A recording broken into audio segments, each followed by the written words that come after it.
Well, Bruce, equine welfare is at the forefront of everyone's mind, especially after the 7:30 report last year.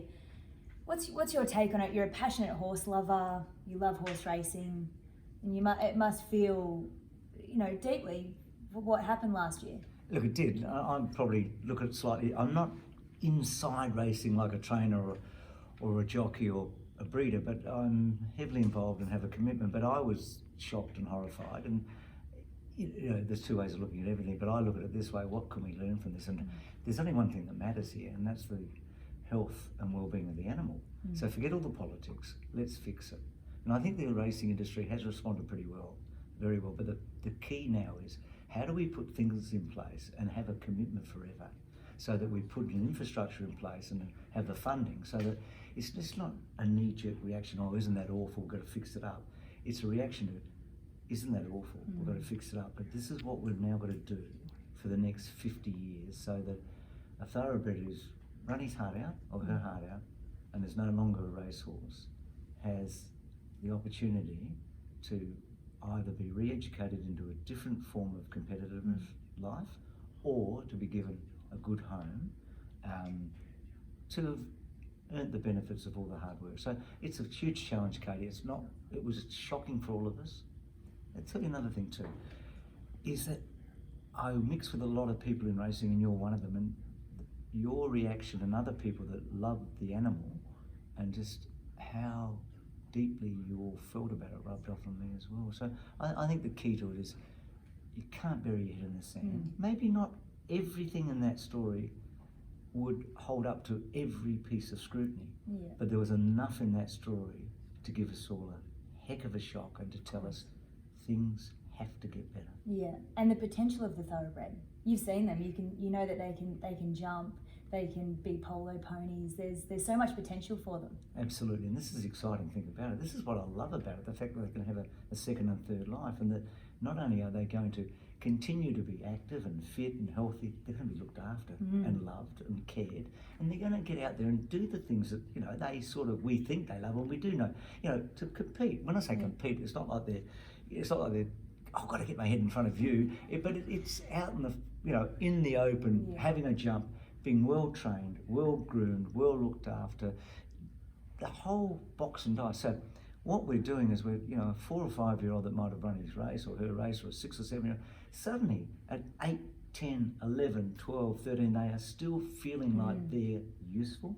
And I believe that racehorses and animals feel like that. So extending the life, giving them other options, and not feeling like they're ready for the waste paper basket. How awful is that? No, because we invest a lot of money, in this, and yet dish them out there. We've got to be better than that, Katie. And I know you're involved in with Lloyd and in a show jumping circuit that I think has enormous potential. And of course, the Thoroughbred Sport Horse Association, you and your beautiful wife Annie has sponsored the Mudgee Show coming up for only racehorses to compete together, and that's for prize money.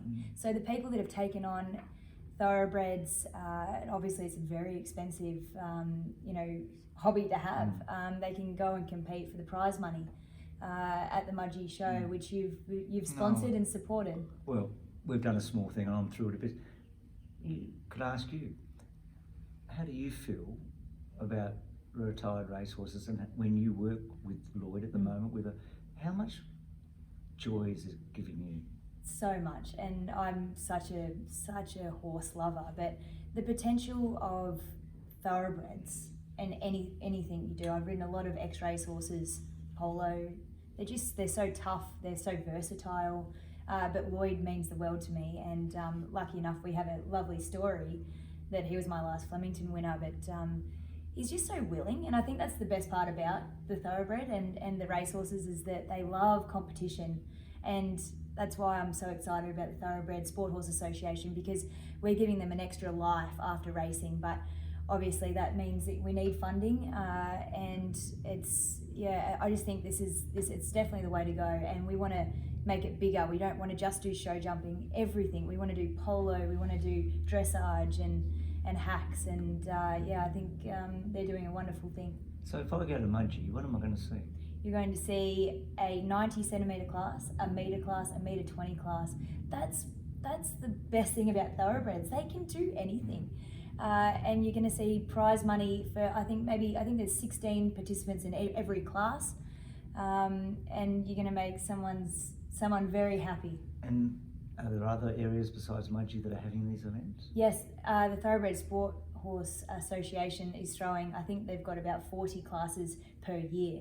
We want to grow that. We want to do this every single weekend, but of course we need funding for that. So we're trying to get this off the ground, and thankfully we've had the support of yourself and your wife and a lot of studs out there. John Singleton, he's been a massive supporter of the Australian Sport Horse Association, and it's a wonderful initiative, and I'm glad that I'm a part of it with my ex-racehorse Lloyd, and yeah, I'm just thrilled that you've become a massive supporter of it too. Well, you've given us an opportunity to do something that we think a lot about. So, Mudgee, I've never been there. Do you reckon Channel 7 let me go? Oh, I think so.